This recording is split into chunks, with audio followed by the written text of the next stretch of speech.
I've been looking into this, and I gotta look at that Final Fantasy VII nail bat. And the nails are facing like head outward, which is not the way I was picturing it when we were talking about it. So I feel like maybe Ash does have a point about this being a blunt instrument. Okay, thank you. I appreciate all of the support that I've been getting from the forums proving me right, because you guys all made me feel like I was insane. So I'm just going to declare this a win for me. Okay, but blunt means not sharp. Right. With a blunt instrument, you can like tap it in your other hand, like you force. It's force, though. We're still doing. But the word force. blunt means not sharp, and these nails. If you're striking someone with the head of a nail, that's not sharp. Depends on the size of the nail head. It's a big old like circular tiddlywink ass nail head. But I still think the force of the bat is more than anything. Like you get ancillary damage, like you get like blunt damage, and then you might get like some poison ticks after the fact from like a tetanus nail. Okay. Question. If I put a sword through a bat, and then I swing the bat and stab you with the sword. But a sword is a far if the sword has two blunt ends, and those are what's sticking out. If you hit them with the hilt, that's the same thing as hitting them with this nail bat. If you look in host chat at this nail bat, the Final Fantasy VII nail bat that I have just posted, there's no spike parts sticking out. It's all blunt ends. No, the blunt ends will penetrate you. Will get through your all skin. All those little things are going to penetrate, but I still think piercing. That's a piercing force damage. They're going to slash you. This is a no. Okay, imagine that these nails are poking out all over the place, all directions.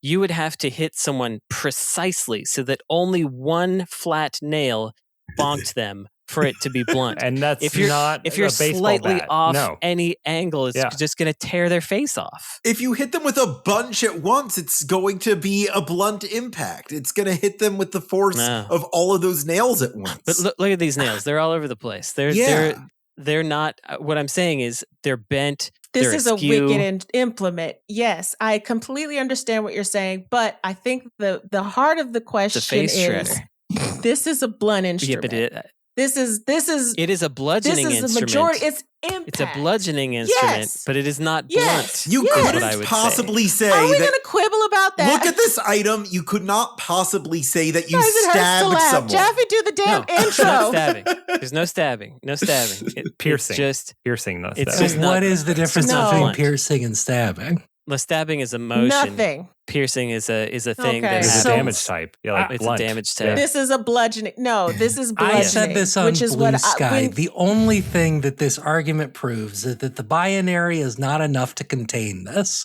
This is not something that can neatly fit in either category. Although it is clearly a blunt weapon, I will concede that like people are saying that it just doesn't neatly fit into that category because it has a modifier that also introduces piercing as an aspect. A sandwich is a hot dog. A hot dog is a sandwich and many other things as well. And Die Hard is a Christmas movie. Looking at this bat, piercing damage is guaranteed. Blunt damage is not guaranteed. I wholly disagree. When you hit someone with a bat, they're not going to be bludgeoned? No. Are you kidding me? What if you... if I am hit by a bat, am I not bludgeoned?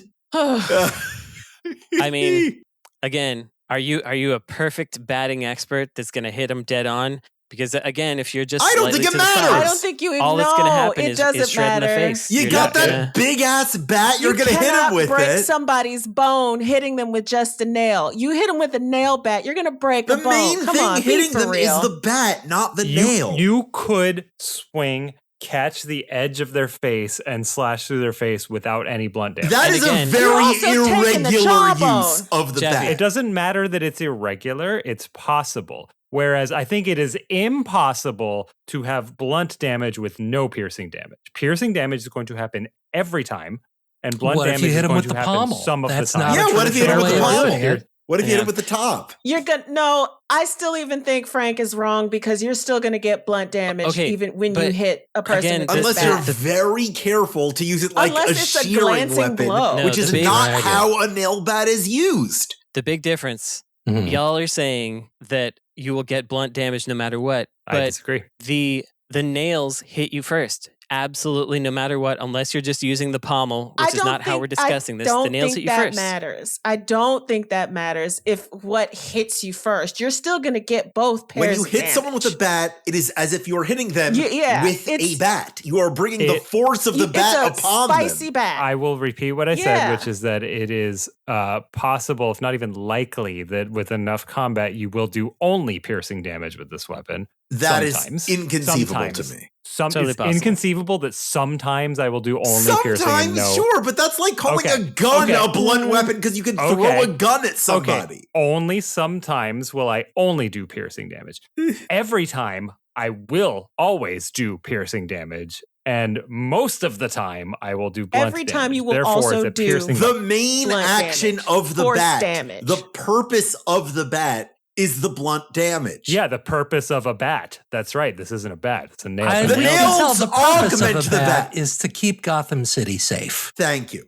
But the nails, much like Jean-Paul Valley, augment the bat to make it deadlier, but it is still essentially a bat.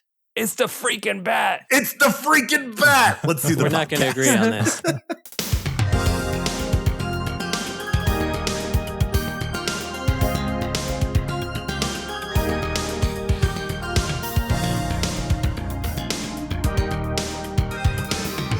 Shilly shally. This is episode 440 of the Insert Credit Show, a weekly program featuring a panel of rowdy video game experts kept in line to address the day's topics with a radical buzzer. I'm Alex Jaffe, and my favorite kind of Oreo are the golden Oreos, because I think the chocolate cookies are too grainy. I'm Frank Cifaldi, and my favorite type of Oreo is an Oreo from the past when they used better parts. I haven't had a good Oreo in like 20 years. Wow. Yeah, Oreos suck. My name is Ash Parrish, and my favorite Oreo is an Oreo McFlurry. Ooh. Can I have choice. That one too? I'm into that. No. Get your own. I'm Brandon Sheffield, and as you could predict, my favorite Oreo is not an Oreo. Are you a Hydrox guy? No, I think they're gross. They're not trash something I would cookies. eat. Yeah. Yeah, I don't mess around with cookies in general. You don't mess up. Do you eat any sweets? Sometimes, but not usually. I'm not really a sweets person, but when I do want sweets, I want them to be of high quality. Do you prefer a soft bake cookie? No, like it's more about the flavor profile and the texture, I suppose. So like maybe some sort of a ginger cookie or an oatmeal cookie with not much sugar in it, but you're not going to get me in an Oreo on purpose. So you're a vegetarian, and you don't drink, and you don't smoke, and you don't eat sweets. What is the most indulgent thing that you consume? Look in his room. Look around his head. If I said the most indulgent thing, it would be like your collection behind you. But what do you take in your body that is the most indulgent thing? I do have like a couple squares of chocolate. I like dark chocolate. Candy? Dark chocolate. Just chocolate. Dark chocolate specifically. Yeah. Okay. No, I'm not talking about candy. Yeah, just artisanal dark chocolate for dweebs. All Brandon does is play TurboGrafx games and watch Snake Lady movies. That's it. How about cheese? There's one. Cheese, that's... Yeah, I like Brandon does like cheese. Cheese works for me. Yeah, cheese is good. Yeah, I really like cheese. But maybe I'll ask about favorite cheeses in a future Insert Credit, but you're going to have to keep listening to future episodes of the show to figure that out. How's that for a way to retain listenership? Yeah, it's a real... Yeah. Only one way to find out. It's to keep on listening. Here's my first topic today. GameStop's not really going to buy eBay, right? What are we talking about here? God, they better not. We're talking about market manipulation. Pure and simple. Yeah, hopefully that's... I mean, the thing they're proposing is foolish. It's like anyone who is a smart person would not do it on eBay's side. They're gonna offer a bunch of GameStop stock and a bit of money to buy something that's worth way more and has actual revenue. Money he doesn't even have that he has to borrow. It's going to be like, no. And did you see, like, they banned him eBay banned him off the platform. That's pretty funny. I think, Frank, you pointed this out. Like, he was hawking stuff on eBay. Apparently under the guys that he says. It's GameStop's property. Yeah, still. But yes, he was selling. So we never knew until now what happened to Game Informer's video game vault, which was pretty extensive and legendary collection, because this is a magazine that started in 91 and got sent all the games. And, they had like shrink wrapped laser active games that there are only like 5 known copies of. They had, the one that really tipped me off was this. No one will have heard of this, but Sumo Fighter on the Game Boy, just complete in a beautiful box. It's not a thing. No one has that. You know what I mean? That's not just laying around this guy's house. That is, and I went and found my Game Informer vault photos, and I was able to match the shelf damage of Mega Man 7 to the one that was on eBay. That is the Game Informer. So wow. We know where it ended up with that guy, which is great. In terms of like, it's stupid, they'll never go for it. I think you're underestimating what these golden parachutes are like. I think it's entirely possible that, yes, eBay will cash out because the 2 people who make a decision on completely destroying eBay might get a good payout out of it. So I think it is actually possible, even though it will mean the complete destruction of eBay. Would be bad. I wouldn't be into that. It puts me in the mindset of how much we at the foundation are like trying to rid ourselves of dependencies on corporations. And I think we're all feeling this in some way. I rely on eBay quite a bit right now because a big part of our revenue stream is buying video game magazines that we sell in our blind box. And it is a daily thing that I go to eBay because that's where they go. So it's putting us in the mindset of like, well, I guess we got to figure out how to replace that too. And I'm an angry boy. That's really where this is going. I'm angry. I don't like CEO men. I don't like money. I don't like the state of things. Yeah, money sucks. Are there things you're hoping to rescue from the vault if they're like selling it off piecemeal like this? Oh, here's the thing about the vault. The vault, as they called it, was their collection of retail video games. It was their library. It started really early because they were, Funko before GameStop merged with them. And because they were in the Funko network locally, they even sort of backfilled the collection. That's by the way, Funko Land, not Funko Pop. Correct, Funko Land. Totally different companies. Just the Fun just to be company, clear. Fun CO, Fun Co. Yeah. And so the vault was just retail games. What a lot of people don't know, this isn't secret, but we haven't made a splash out of it. In 2019, the foundation absconded with anything that was actually like vital from Game Informer. So it's fine. It's sad that there is a really beautiful collection of retail product, but all of that stuff is like theoretically replaceable if you were to, spend enough, if you had Embracer money. Basically, right? Like the Embracer archive will double up that collection, no problem. But the stuff like the press kits going back to the early 90s and stuff, that stuff's irreplaceable. That stuff is mostly one of a kind, and that stuff has survived just fine and is about 50 feet that way. Nice. Hooray. That game Relooted? I want to do that, but for this. I want to like break into Ryan Cohen's house and like steal all of the shit. I do too. Yeah. I don't know if it's in his house. I don't know if he like cherry picked. I just know that like we didn't know where any of it went. I want to break in wherever it is and I want to take it from him. Like, you don't deserve this. I'm repatriating it. That's real power to the gamers. You're going to start with that shrink wrap copy of Bram Stoker's Dracula on the Nintendo? Is that the one you're after? Is Dracula hot on the cover? No, it's a really generic cover because they couldn't get any likeness rights. Do you have one of those Indiana Jones hats so you can put it on and say, "This belongs at the foundation"? You mean a fedora? No. Yeah. Do you own a fedora? He doesn't or have wear you a ever fedora. owned? It's not a fedora. I have owned a fedora. It's leather. It's like it's more like a leather cowboy hat. Cowboy adventuring hat, something kind of thing. Oh, don't start another debate. That's a fedora. That's not a fedora. Yeah, we should move on. But no, be for real. That's not a fedora. Next question. What are the earliest or level 1 spells that you want to make available to a player in a magic-based game? Silence. I mean, honest answer is like heal is usually really quick. And I like that being first. I like teaching heal as a mechanic. And getting the player used to the economy of the magic through doing something that they're going to need to do sometime, more than likely. So I'm on team heal for level 1. Did I mishear the question? Did you say in the real world? I had to. No, not in the real world. I had to look up Indiana Jones's hat. Yeah. Okay. All right. Pause okay, let's get into it. It's fine. It is a high-crowned, wide-brimmed sable fedora, according to hatrealm.com. So, oh my God. So I guess hatrealm.com says but it. what we think of as a fedora, it does not fit that profile. We think of a trilby when we're thinking of a fedora, I think, most of the time. But anyway, so level 1 spells, I also agree with in a video heal. game, not in real life. So wait, real quick, Ash, you want people to... What was your silence? You thought it was in real life. Because for some reason, I thought, so you could silence people? What level 1? Yeah, so people can shut the fuck up.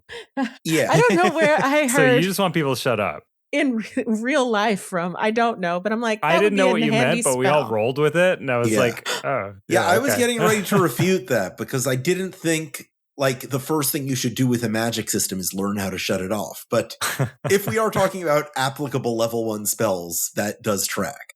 Well, if the game were primarily magic, then silence would be a great first level spell because you could silence your opponents. But but I don't think that's a good spell for game design. I think you want to learn how the magic works before you get the tool to shut it off. A level 1 spell depends on the kind of game, but ones that are like really tough, poison can be a good one early on because you get guaranteed damage every turn. Like if you're not really sure what else is going on, at least you're seeing that damage tick down.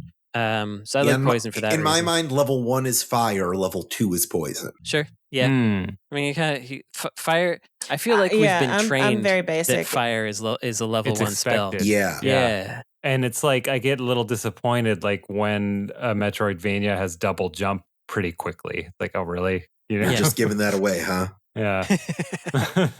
It'd be kind of fun if level 1 was poison. I don't know that I've seen that. It would be fun. I haven't seen that either. There's also like, I guess these tend to be more like status effects, but if there's ever a experience points doubler or a gold doubler or something like that, I will always use that. That's like usually an advanced spell though. Yeah, isn't implementing that in a game kind of a tacit admission that your progression is kind of busted? No. It is a way of letting you figure out your build out, and I think that's valid. And, like a lot of games will counterbalance that with consumables that you could purchase, right? And I'm with Brandon, and I think it should be a really early thing. I think that experience or coin boosters should be something available right away. But I don't know if it's a spell, though. It's probably not a spell. And just to say, if you do that, it's got to be a choice. Like you're choosing that instead of doing something else that might otherwise be valuable. That's how you taking make up a slot. It's taking up a slot that could be, half damage or something. I think a weapon augmentation spell could be pretty good. Like, for example, let's say you have a bat and you want to enhance the type of damage that the bat does. It is still essentially a bludgeoning weapon, but when you add a certain effect to it, it does another type of damage. Yeah, it starts piercing. Yeah. Yes, it starts, but it is still a bat that you have applied that effect to. It is a bat that pierces. I'm not doing this again. Yeah, I agree that it is a bat that pierces. It is a bat that pierces, but the primary effect is the bludgeoning still. It's not a piercing spell. It's an apply piercing to bludgeoning. No one's disagreeing about bludgeoning. Yeah, which was what makes it a blunt weapon. No. Jaffe, let's just agree that you're wrong. Yeah. You know what? I'm fine with that. I'll agree that I'm wrong. All right, next question. This one's mainly for Ash, but I'd like to get the rest of your read as well. Are the Star Fox characters hotter now or not? Oh God, I'm so blessed. #blessed to not care. My predominant feeling yesterday. So when we were recording this, it's Thursday, and yesterday is when it was all announced. And I was looking at people having their opinions, and I was like, thank goodness, this isn't something I care about. It would be a whole thing if I did, but luckily I don't. Yeah, they are. I'm sorry. I know people have a lot of feelings about this. They're better. I think they're better. I think Star Fox feels like a bit of a downgrade from his little cameo in the Super Mario Bros. Movie, but Falco? Falco, and Falco was always the hot one, no? No, there was a lady on Blue Sky. I think her name is Emma Partlow, who basically said the reason why Falco is hot is because he reminds me of Garrus Vakarian, which is 100% fucking correct. She was right to say that. Who's that? And it's true. The flanged voice guy from Mass Effect. Yeah, the Mass Effect husband. The alien husband. Yeah. The blue guy? Yeah, the blue guy. Yeah. All right. Yeah, which is absolutely correct. So I don't see it. They're both blue. My one takeaway was it was like introducing slowly all the characters and stuff, and I was kind of scrubbing through. And Falco's last name is Lombardi. That's Nintendo true. loves Italians. Yeah. Just like No, mad I think for Nintendo Italians. just loves football. Is that Vince something? Lombardi Vince of the Lombardi. Vince Lombardi trophy. Yeah. Come on. Oh yeah. Yeah. I was thinking about Doug Lombardi, who's a Valve employee. That's what Oh my God. obviously I remember everyone that would guy. think of that. So What would they give out the Doug no. Lombardi trophy for? what other last name would work? Like Falco what? Though I guess it's like Star Fox and Peppy Hair and Yeah. Slippy Toad, but then you've got Yeah. the Strange Falco Falcon. Italian. Falco Falcon. Falco Bird Town. Falco Bird. Yeah, it's Falco Bird. That's Falco lame. Bird. I appreciate Yeah, that they was like, Falco no, Birdsley. none of this works. Let's just like pick a random Italian name out of the Yeah, hat. he's just Italian. So this question is just like trying to gauge the horn meter of Ash, right? Exactly, So, yeah. So I believe that these new 3D models are based on the 90s puppets that were created and photographed for the original. I think Ash, roughly. how fuckable are the puppets? Is my question. Those puppets are nightmare fuel. I'm sorry. Yeah. Okay. That shit Is was that giving the so like fantastic very Mr. fuckable? Fox. Is that Like, is that- No. Yeah. Those I don't- puppets, no. Yeah, I don't think puppets are fuckable. I don't either. Well, there's I'm sure there's people that would disagree with you. Yeah. Yes, and those people are wrong, and they can go watch the fantastic, amazing digital circus on their own time. I think if you're, I don't know, is that the same thing as puppets? I think that's more like Five Nights at Freddy's kind of thing, like an animatronics. Which is a completely different thing that I do That's not a want to different touch kind because, of fetish. yeah, it is. I feel like Kermit would care for you though. Yeah, he's Kermit. You can in the love fuck, marry, Kermit, kill but you can't lust spectrum. for Kermit. Okay. Exactly. Like Okay, Kermit got is it. a Mary, not I'm a fuck. sure there are people that would disagree with that. There's got to be. The other takeaway I had with this was that Nintendo reinvented furry VTubers. Yeah. Yes. You can move your face around, and the Star Fox characters will do the things that your face does. I don't really know why that's going to be useful, but I really hope, and this is probably not going to happen.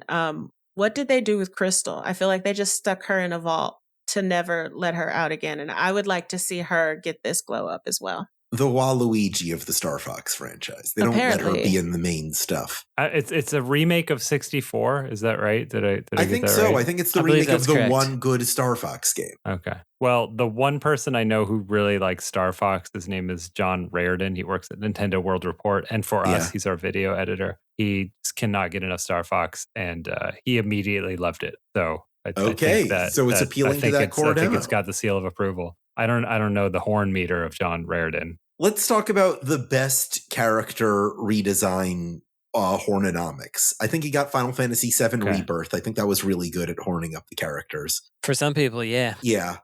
Give me those little cubes. I prefer just a bunch of little cubes. I have to imagine once Sonic got like elongated for the Dreamcast, that probably. Oh, those long limbs. Yeah. Long boy Sonic. Yeah. That's not an improvement. So thinking of Sonic characters overall, not just Sonic himself. Yeah. I was talking about Sonic himself, but go on, please. Okay. And that's fine. That's fair. But thinking about like the entire oeuvre of Sonic characters, they were hot back in the Saturday morning cartoon era, like Princess Sally and the Robot Bunny. And yeah. They were already good. Like we haven't peaked yet. That we peaked early with that. Well, this is an important question. Is Rouge the Bat hotter than Sally Acorn? Different level, different versions of hot. There's how has the hotness progressed? And then there's like capable. I don't it's know. like apples and different. oranges. It's like which one do you want to eat right They're now? both hot. Exactly. They're both hot, but in different ways. Okay.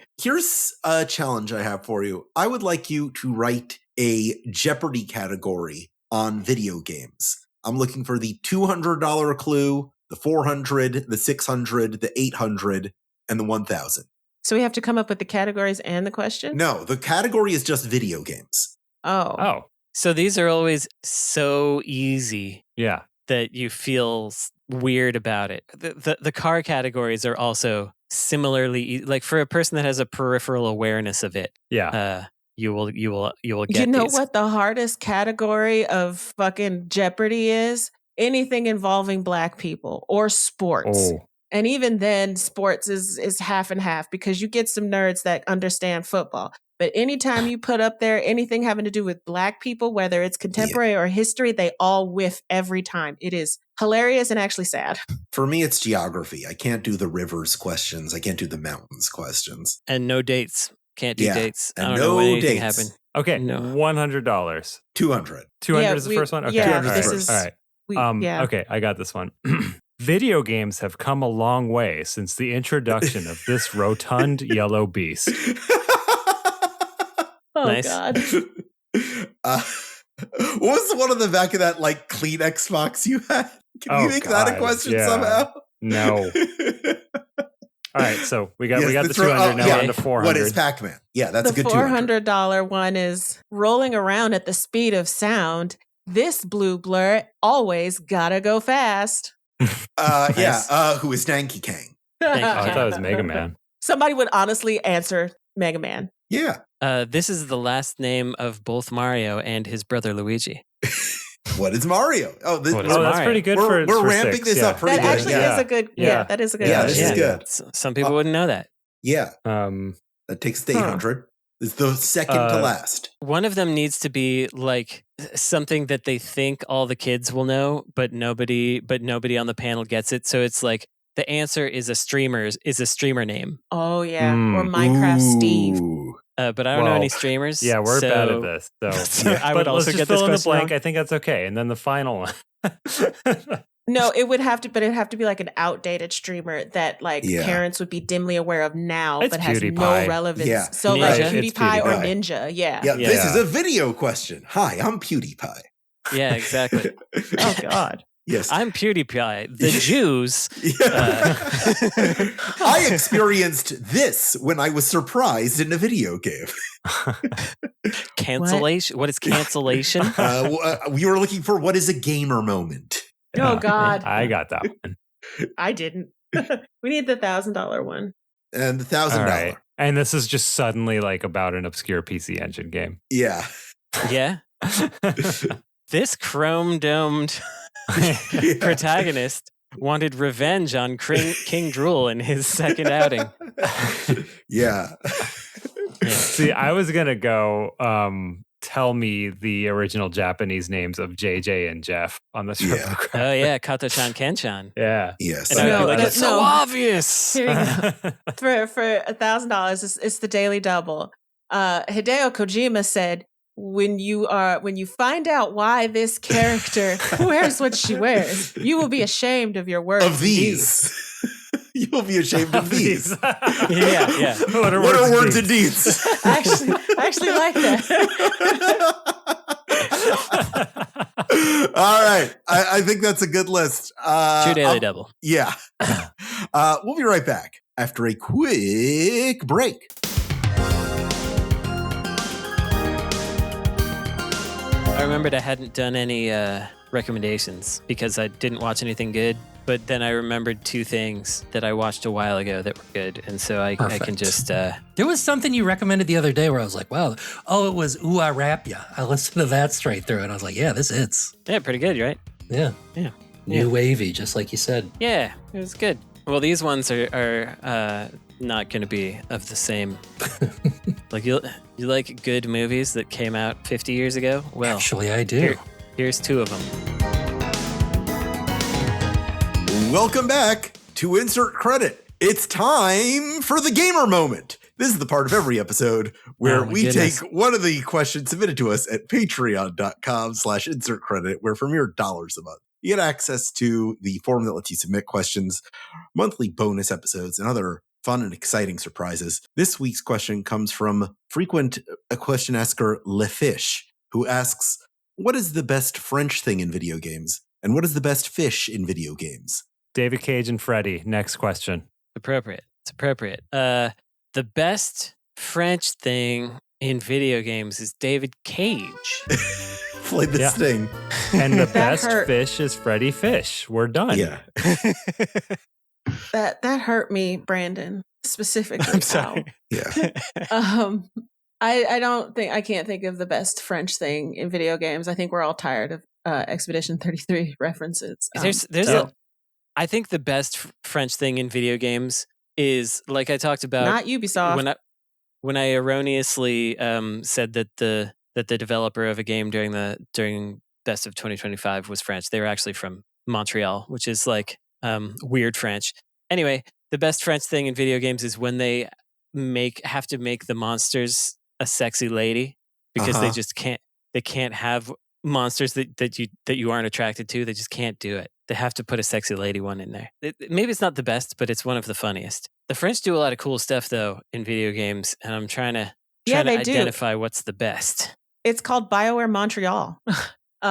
There's a story from before I was a video game journalist. I used to work at it was a Canadian company. It was like a Canadian engineering company that had their U.S. headquarters in Ohio. And because it was a Canadian company, I was in the customer service department. They also had to have French customer service. So for some reason, like the head of the whole entire customer department was based in the United States, not Canada.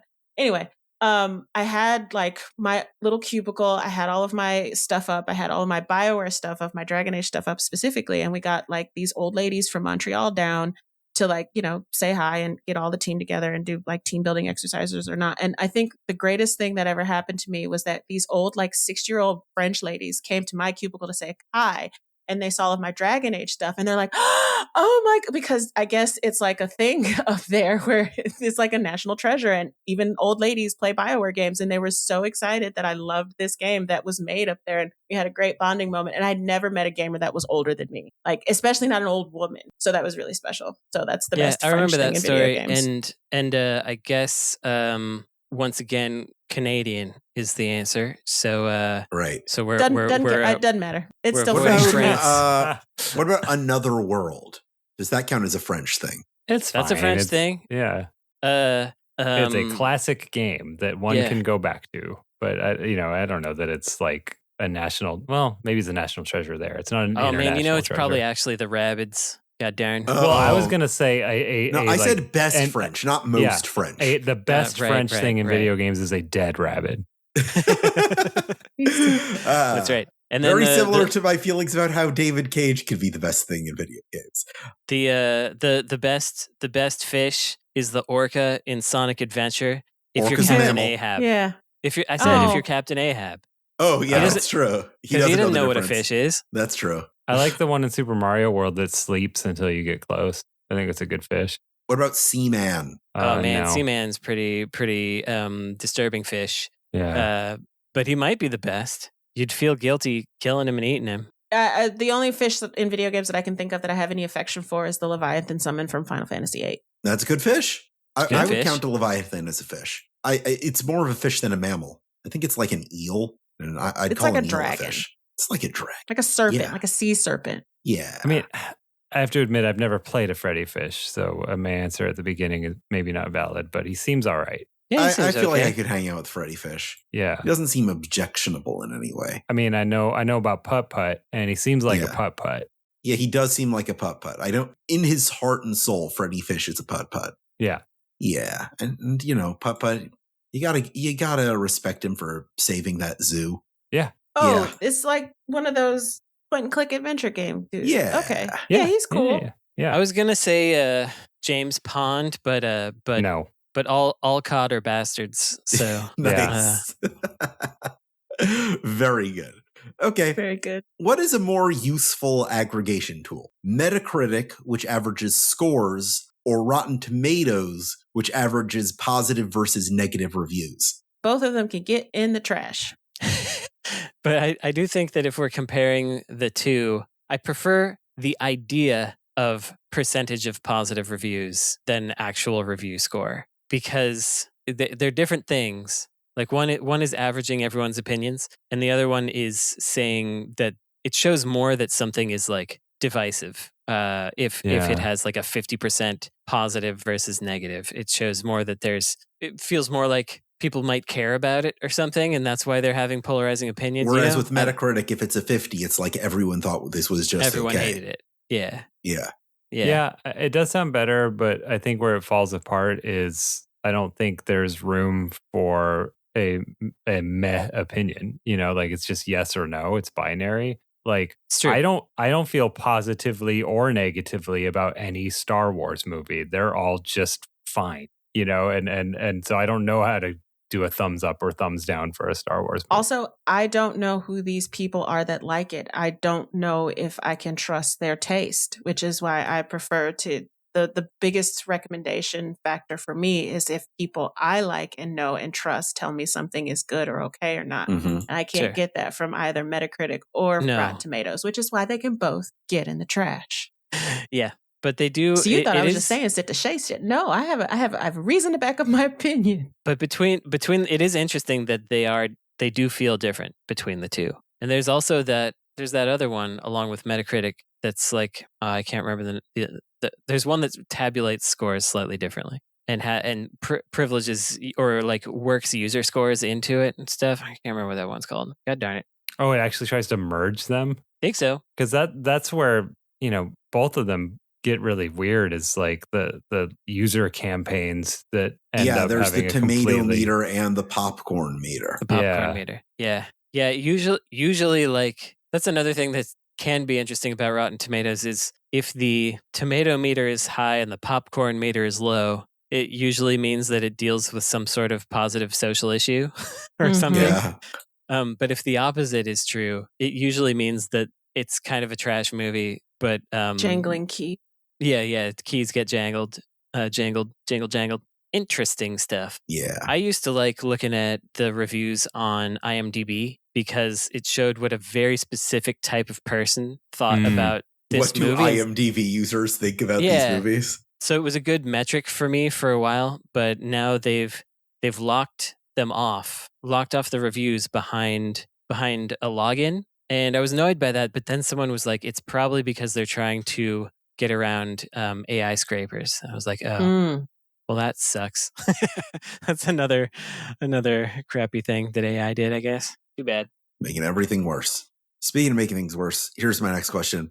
What is the Pee-wee's Big Adventure of video games? Oh, do we have such a thing? I know what these words mean. I don't necessarily understand them in this context. Okay, so what does Pee-wee's Big Adventure mean exactly? So Pee-wee Herman was a character. No, I know all that. I watched the documentary and all that. I saw that. Let's still break it down anyway, just to define our boundaries for the meaning here, right? So this is a character that maybe Brandon, I don't like. Did this come from the guy's stand-up? Maybe originally was this?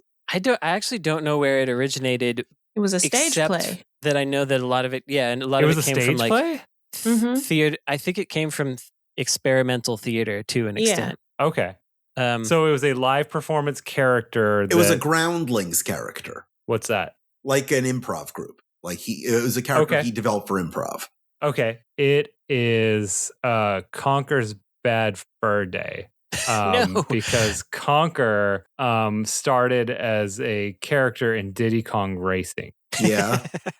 So one thing I think is important about Pee-wee's Playhouse is Pee-wee's Big Adventure. Pee-wee's Big Adventure. Playhouse is like the show that came after Big Adventure. But still, so I guess if it's specifically Big Adventure, but what I was trying to work in is that Pee-wee Herman himself became something of a queer icon. Not 100% intentionally, but not embracing it either.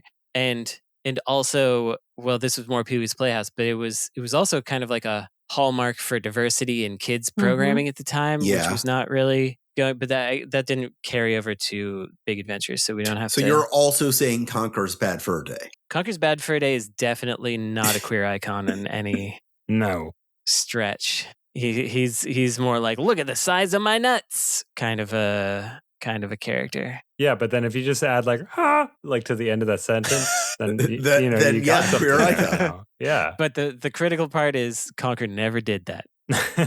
He never went ha ha. But he did have a really big adventure. Yeah, it's pretty big. But who would be like a stealth queer icon for video games? Bayonetta. Yeah. Bayonetta, she's a little less stealth, perhaps. Could you really call Killing God a big adventure? I get where you're going, and it's good, but it's based on Pee-wee's Playhouse, isn't it? Right. We're talking about Big Adventure, which predates Pee-wee's Playhouse.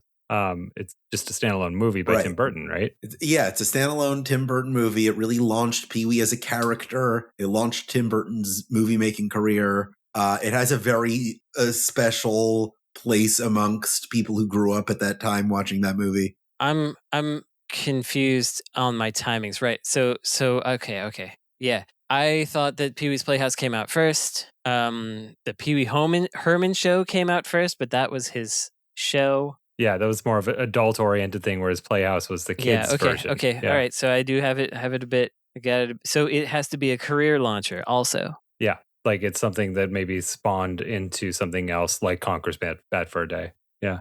Yeah. I'm going to say Bayonetta again. Mario Bros. Okay, go on. Where did Bayonetta get her start? Just the first game. She came out of nowhere, at least and then as where far did she as go? I know.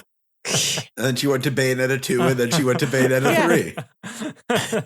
Kind of launched the career of Platinum Games. I know that's a joke. Don't get mad at me. So is it just any first game in any franchise? Oh, but queer. Yeah. Okay. There queer icon. Except that he was not a queer icon in Big Adventure. Yeah. But he was a stealth. Yeah. I think that's more of what the audience puts on him versus what he will declare for himself, which Bayonetta. I mean, is there any video game where you do the tequila dance? No. Conker's Bad Fur Day. Conker's Bad Fur Day, right. Yeah, well, where did Conker go? Nowhere. He went maybe extremely nowhere. Like Donkey Kong Country? Like launching Donkey Kong as his own guy? Yeah. Something like that. Yeah, I guess. As a protagonist, I'm sure. Kind of put Rare on the map.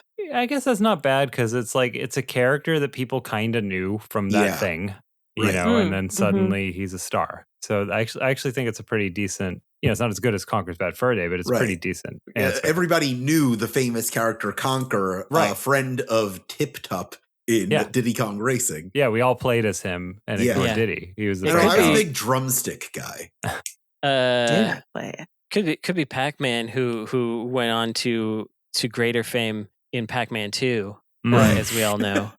Pac-Man 2 is a big adventure. It's a big adventure. It's the new adventure. Right. Yeah. Yep. They could have called Pee-wee's Big Adventure Pee-wee's New Adventure. I like Donkey Kong, actually, and I'm wondering if there are other examples. Like, I do think that Conker actually is another example of that, but I will stop making the joke over and over. Like, what are there other? You didn't go any further than that. There was nothing after Conker's Bad Fur Day for Conker. So, like a spin-off that starred no more worlds to conquer. Wario World, but you know, WarioWare is pretty Pee-wee. Yeah. Well, that's not his breakout role, though. Tangle? Yeah. Tingle might be the Pee-wee Herman of video games. Yeah. Is it Tangle? Tingle's Adventures in Rosie Rupee Land, his one solo game. I don't know. Yeah. I like that better than There are Bayonetta. 2 solo games, right? There's 2 on DS, right? Yeah. And the second one, I don't think people realize is absolutely the sequel to For the Frog to Bell Tolls. Really? Yeah. It is the same mechanics. It looks very similar. Like it's just like character swapping. That's I had not realized that. Look it up. Look up a video if you know this game. Yeah. Okay. With that, I think it's time for us to go on to our lightning round. This is a game we haven't played for a while, and I asked our editor, "What's a game we haven't played for a while?" And she suggested this one. This game is called User Pac-Man Reviews. 2. I'm going to give you the year of a game's release or re-release, and the review of the game from a Metacritic user, along with their score for it. And you have to guess based on that what the game is. Okay. All right. Okay. All right.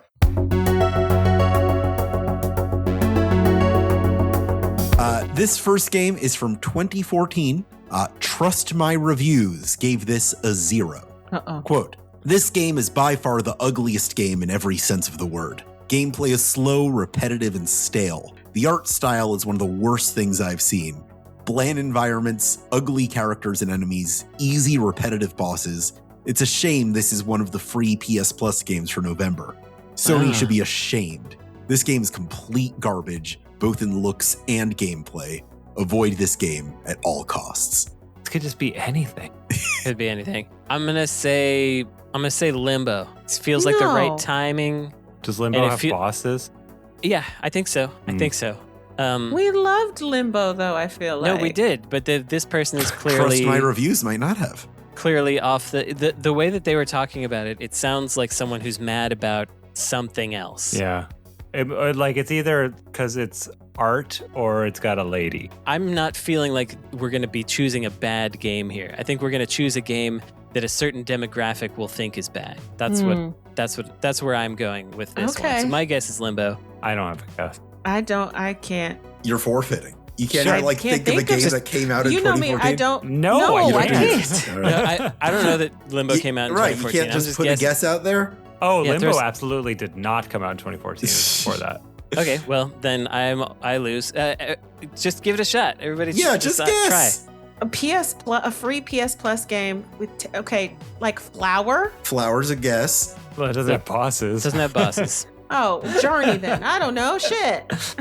Frank, what's your guess? You're making me guess. I don't know. BioShock 3. This game was The Binding of Isaac Rebirth. That makes sense. That's a Limbo. Yeah. The ugly characters and enemies was the tip-off. That's something people are very strong I about. thought it'd be actually not ugly, but okay. Well, not intentionally ugly. Yeah. This one from 2010, a review from the Vidya, 10 out of 10. An absolutely gem. People who don't appreciate this game can climb a wall of shit. Seriously, you can just feel the maker of this game spent 5 years making it. This game is the best indie game ever, and, with a tilde, one of the best games of the last century. Wow. Okay. 2010. Single Limbo. No, I'm author just kidding. perception game came out in 2010, right? 2010 is the year of introduction, right? I will say for all these, it's either a release or a re-release. Okay. Yeah, okay. 5 years, single person, 2010. Mm-hmm. Ash, you said Fez? I did. I was actually about to say Fez. I could only think Phil Fish. Frank and Ash both say Fez. Yeah. Brandon, what's your guess? God. I wish I didn't know that Braid came out before that, but it did come out before that. That was going to be my other guess. So that's it's not that. It could be like a re-release or remaster of Braid.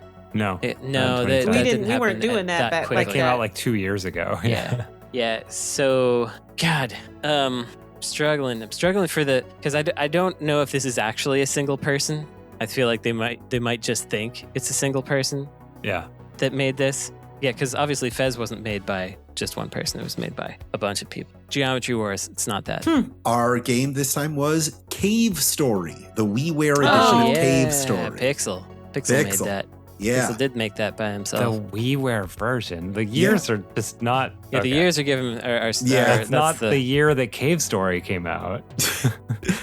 This one is 2006. A review from Dino Beam gave this game a 4 out of 10. Oh God, I really wanted to love this game. It has no punch.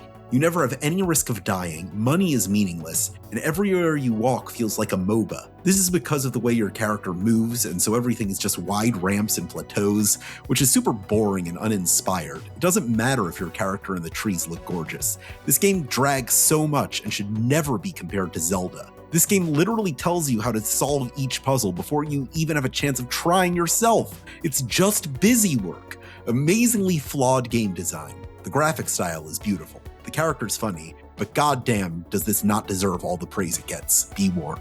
Until you started Zelda, 2006. I absolutely thought this was Sonic 06. I swear to God, that's what I thought. Yeah, Sonic 06 does not deserve all the praise it gets. I thought it was a Kirby or Yoshi game until the Zelda comparison. I thought it was like a Mass Effect until the Zelda comparison. And talking about the trees and stuff. Because the key thing for me is money. Money doesn't matter, but they feel like it should. So that I was thinking like it's some sort of open world-ish game, but it's a Zelda. It should never be compared to Zelda. Yeah. But I mean, it's a Zelda-like Zelda style. Zelda. What came out in 2006 that could be compared to Zelda? Yeah, it's 20 goddamn Twilight years Princess. ago. That's right. 2006 was the Wii year. That's the only way I can contextualize it. Yeah. Could be a DS game. That's true. That doesn't. I feel like popular Zelda style games weren't in yet, like they are now. They weren't. Money doesn't mean anything. The graphics are beautiful. Came out in 2006, comparable to a Zelda. Characters look good in the trees. What does that mean? Oh man, you're really grasping. Yeah, they're smoking trees. I don't know. Assassin's Creed. That's Frank's guess. Yeah, Sonic 06. We gotta make a guess. Brandon, what's your guess? Lost Odyssey, LOL. This one was Okami. Oh, fuck off. Fuck off. Yeah, they were probably thinking of the wolf you could play as in Twilight Princess. I see. No, everyone compared it to Zelda. That's on us for not getting that, I think. 2021, Chump with No Name gave this an 8 out of 10. There are two major problems with this game. The ending is absolutely anticlimactic, and basically the whole investigation was for nothing. Second thing, communist propaganda. Communism and Marxism are everywhere in this game. They made fascist choices stupidest character on the planet, basically a joke about incels. However, their communism takes are not nearly as punchy because it's obvious that the game writers were leftists themselves. Communism takes are friendly jokes, but fascist takes are childish caricature. Not even a single real punchy joke on communists. I mean, this is clearly what year did Disco Elysium come out? Yeah. It just sounds like Disco Elysium, but what year was it? 2021. This is 2021. Oh, yeah, The year it's of Disco Elysium. Yeah, this is Disco Elysium. Okay. The final cut. Yeah. This Y'all is the get one that we that could. one. Yeah. All right. Next one is, this is 2020, a review from Pumpkin Punker, who gave this a 0. This game is so usually they're so generous. Oh, this is crazy. Okay. Pumpkin Punker says, this game is so basic with one original gimmick that it beats into the ground. Baby's first isometric action game. Character builds are so simple. Yeah, it's a roguelike, but the enemy variety is weak. The encounters change very little. This game is mind-numbing, button-mashing, dash attack with a ton of screen noise. The rewards feel random and completely RNG dependent. Defeating a couple minions is the same as defeating a boss. Hades. Show me Hades. Yeah. Yeah, it's Hades. Yeah. All right, you're catching on here. All right. Some are easier than others. Yeah. This next one is Craft HP 434 for a game from 2007. Gave it an 8. They say, it's very good whenever you get a bunch of kills until the overpowered class comes at you and uses a crappy weapon and one-shots you. 2008? 2007. 2007. Overpowered class. It's very good whenever you get a bunch of kills until the overpowered class comes at you and uses a crappy weapon and one-shots you. 8. This sounds like a MOBA of some type. It sounds like a MOBA or an MMO. Yeah. But the timing of it. The timing of it makes me want to say like League? like a Demon Souls or something, but that's not. No. It's not. That's not right either. The overpowered class is what kills that thought. Is it League? That's Ash's guess. Sure. Yeah. It's a good guess. League of Legends. Yeah, it's right between Final Fantasy 11 and 14, so it's not one of those. And you don't get kills in that either. This screams MOBA action game, MOBA multiplayer action game, like a Smite or something. I'm gonna go Clash of Clans. Okay, Brandon. All right. God, I don't want to steal Ash's. I kind of think it's League of Legends. But You want to lock that in? Yeah, I'll just say League of Legends also. This game was Team Fortress 2. Oh, TF. Oh, there you go. Yeah. We were in All the right. right place. In the right place. Yeah. 2012, 4 out of 10 from Pounce Uwu. I'm glad this game exists because it was a massive inspiration for countless games that followed. The game itself, however, is nothing more than a glorified tech demo. What year? PT? 2012. Boy, that's When a lot. did It PT describes a lot of yeah. games. Yeah. It's a Glorified remake tech. of something. You think? Glorified tech demo. Glorified tech So- demo. WiiWare release. Sorry. Next time I do this, I'll be more fastidious about the release years. Thank you. This sounds like a PS3 game. Is that too late for a PS3 game? 12. 2012? No. I don't think so. God, I don't feel like remember. this is on the PS3. Yeah, the PS3 was released in late 2012. Heavy Rain? But influence on other things is the key. I feel like Heavy Rain kind of popularized that like walking simulator with extra steps kind of deal. I don't know that people Okay. think that it's an influential game. I mean, maybe game maybe not. designers do. I'm locking but in Heavy not. Rain for Ash. Yeah, because I got nothing else. Oh, that's fair. Hmm. All right, read it again. Maybe this All time right. it'll work. Okay. 2012, Pounce Uwu, 4 out of 10. I'm glad this game exists because it was a massive inspiration for countless games that followed. The game itself, however, is nothing more than a glorified tech demo. I'll tell you right now, Ash is wrong because nobody is glad this game exists. Hmm. Ah, Yeah. Ouch. Glorified tech demo 2012. Massively inspiring. Man, Heavy Rain's actually a good guess now that I've heard the question again. I'm sorry that I might have implied otherwise. I feel like, honestly, it's like one of those David Cage joints. Yeah. Brandon, you have a guess? I'm going to go BioShock Infinite. My other guess was BioShock. Frank? I don't have a guess, and I don't think BioShock. You could just do Heavy Rain, Frank. Anything. Just do it. Oh, sure. Steel Yeah, Ashes. it's true. Well, but he already said it's not Heavy Rain. This game was Journey. Journey was the game. Oh, Journey. Yeah, that'd do it. What a Journey? Not a tech demo at all. I wouldn't call that a tech demo, but Pouncy I would. understand why he said. All right. This last one is a game from 1998, given a 10 out of 10 by all caps AIDS Aiden AIDS. My name is AIDS. This game makes me feel high. It's so frickin' peak. My boy Linky be looking super hot and fine. The dungeons are so incredible. It's like a fever dream. Princess Zelda looks like a bop. Sheik looks so cool. The songs are memorable and gives me a good feeling. P.S. I can play the Corky Village them on guitar. Wow. Majora's Mask. No idea. Ocarina of Time. Anyone guess? Yeah. Brandon, you had a guess? I don't know which Zelda came out when, but Frank said Ocarina of Time, so I'm doing that. Frank, you got Ocarina of Time first, so it's Ocarina of Time. Congratulations, Frank. And I said Majora's Mask because that's the one that should be the 10 out of 10.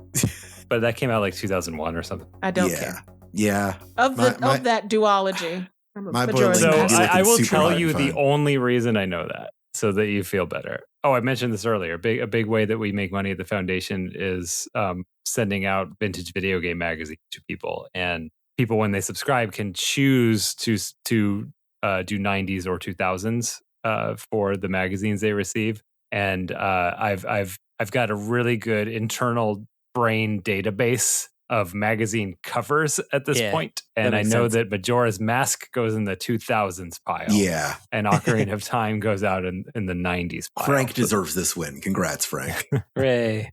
Frank, you want to spin the gotcha machine? Yeah, I do. All right.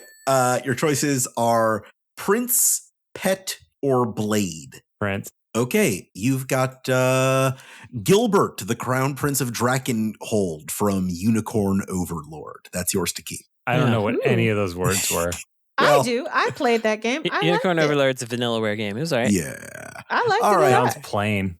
Who's got recommendations? Yeah, so like I was saying in the break, I kind of forgot about my recommendations for a while. But then because I've been watching a bunch of stuff that hasn't been that good lately. But I remembered that on the plane a long time ago, I watched the movie The Sting. Ooh, that was pretty good. That was a good movie. It's good every time you watch it. And then recently, I watched Get Carter, which is I know what that movie is. Which is that's also the movie pretty about good. trying to get tickets to the Aaron Carter concert. Yeah, that's right. Oh, I thought it was the sequel to Get Shorty. So the Sting is about Robert Redford being a con man. Get Carter is about goddamn what's John his name? Travolta in that movie? No, that's Get Shorty. Oh, Jesus. It's very different. Which was released in Canada as Death to Smoochie. Get Carter is Michael Caine coming to the town where he grew up to find out what happened to his brother. They were both gangsters, and Michael Caine is an unstoppable force of trying to figure out what happened. And it's just if you like watching movies where everything that you can see is like a real object, I've been really into that lately. Where like it's weird and sad. I'll watch like a crappy movie, 80s movie or something, and they'll be in a boring office, and I'll be like, oh man, yeah, I remember that. I remember like picking up papers and stuff. Or like when they're in a convenience store, but it's like they actually went to a convenience store and and paid the guy to film in his actual convenience store.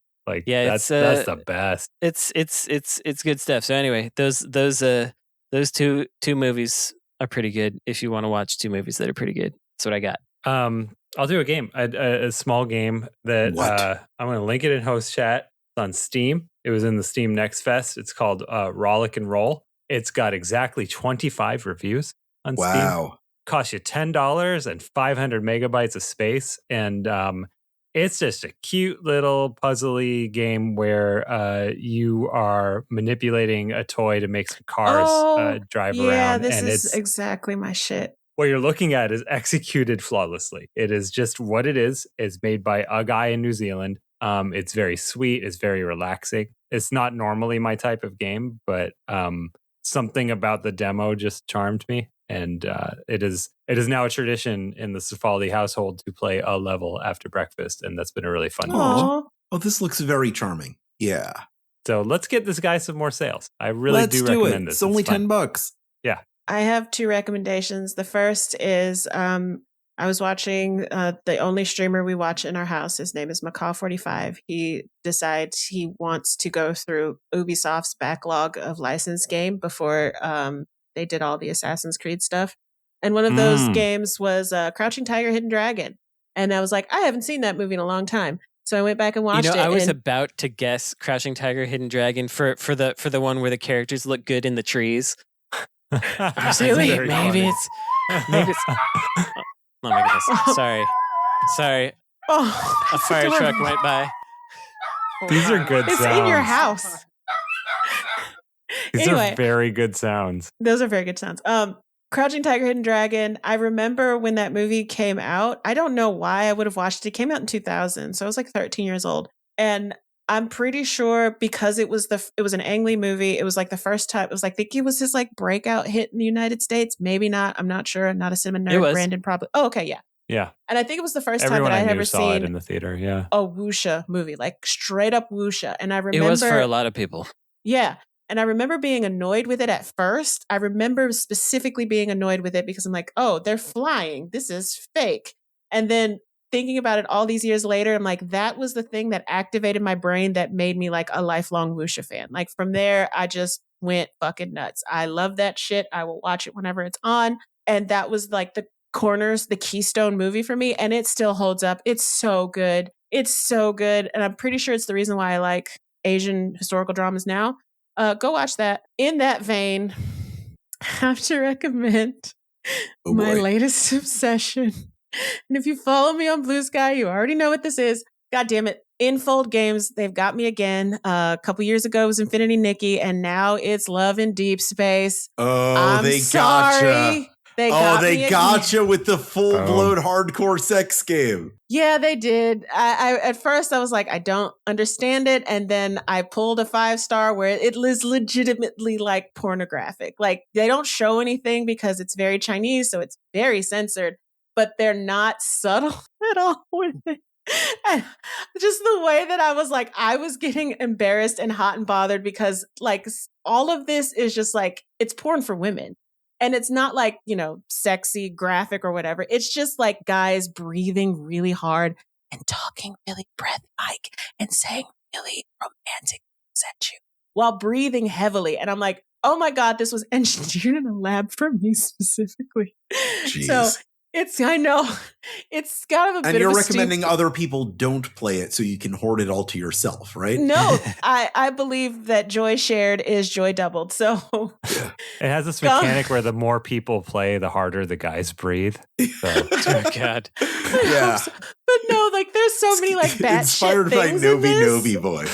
Like they have like a system where like you can tap on him and you can feel his heartbeat. And they have a thing set up where like you can set a timer and it's just the guy sitting there and like you're co-working together just so you can have his face up to look at it. And there's a reminder system where it's like an alarm will remind you like you've got this thing going on or you got this thing going on.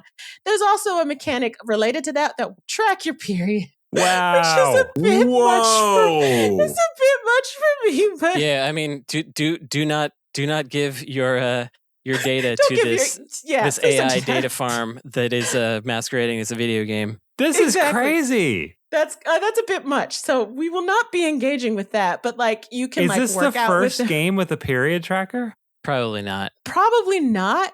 But probably one for the specific purpose. I won't use it, but I hear if you put in that information, when it's time for your cycle to start, your chosen boyfriend will bring you chocolates in a water bottle.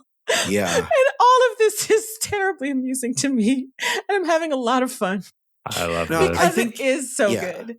So, they previously put this in Tingle's Rosy Rupee Land, but most people haven't played that. So I'd say this is the first mainstream game to incorporate a period. I thought tracker. Tingle's Rosy Rupee Land was a slang for a period. Yeah.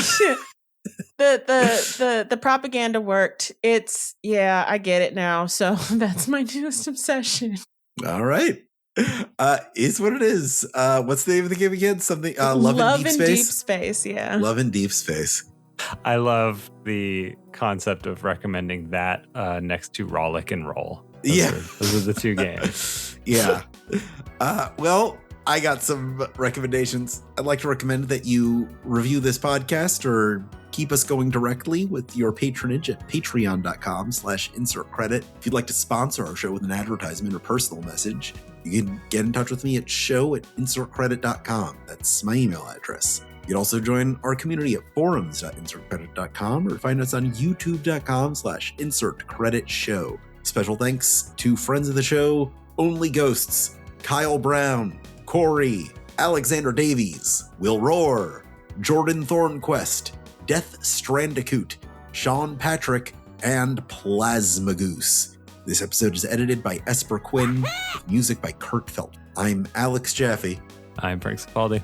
I'm Ash. A nail bat is a blunt weapon. Perish. I'm Brandon Sheffield. And your periods have now been synced.